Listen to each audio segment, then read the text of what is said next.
Je n'aurais jamais cru que quelqu'un défierait mon gang. Il allumait une lampe dans les toilettes pour chercher de la merde. Quand je suis revenu, la situation à Tulsa était chaotique.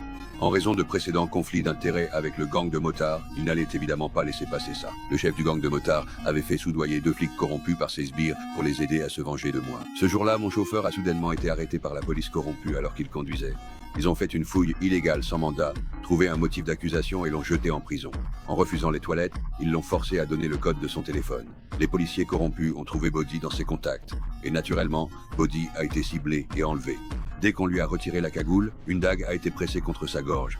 Le chef du gang voulait savoir quel genre de personne m'entourait. Et il est paix. Mon putain de système essaie de prendre là. Je serais ravi de lui transmettre ce message, à lui et à toi aussi, mais pas tout de suite.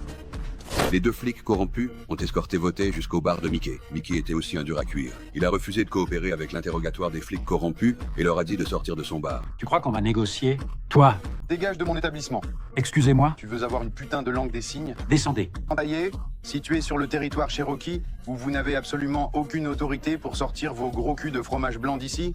Sans mandat de perquisition, sans mandat d'arrêt. Voyant que l'autre partie n'était pas quelqu'un avec qui jouer, les 2 policiers corrompus ont dû libérer Bodhi. Mais avant que tout se calme, le FBI a frappé à la porte. Ils avaient reçu un tuyau disant que Bodhi vendait de la contrebande. La police a fouillé l'endroit, mais n'a rien trouvé.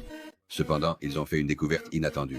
Le patron a trouvé un coffre-fort à l'arrière. C'était là tous les biens de Bodhi. À ce moment-là, le gang de motards a envoyé un message pour demander des négociations avec moi et j'ai accepté. La négociation était plus rentable que la guerre. Dès notre rencontre, le chef du gang m'a accusé de ne pas respecter les règles, d'envahir son territoire et de lui voler des affaires. Je n'ai pas aimé entendre ça.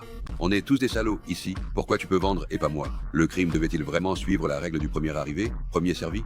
Si vous, monsieur, étiez venu me voir comme un gentleman, m'aviez offert un échantillon, rien de tout cela ne se serait produit, n'est-ce pas? Ne te méprends pas, car je n'ai aucune intention de continuer à vendre du protoxyde d'azote. Je vais explorer d'autres options. Mais si je change d'avis, il n'y a rien que toi ou qui que ce soit d'autre puissiez y faire. Tu surestimes ton importance. Quand je jouerai ma main, tu ne le verras pas venir.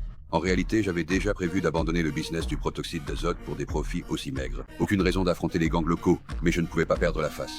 Ensuite, nous sommes retournés au bar pour fêter, discuter de nos prochaines actions. C'est alors que Bod est entré, l'air abattu. Mickey l'a fouillé tout de suite, vérifiant s'il avait un micro, car on n'était pas sûr qu'il ait été retourné par le FBI. Mais en fait, Bodhi ne m'avait pas trahi.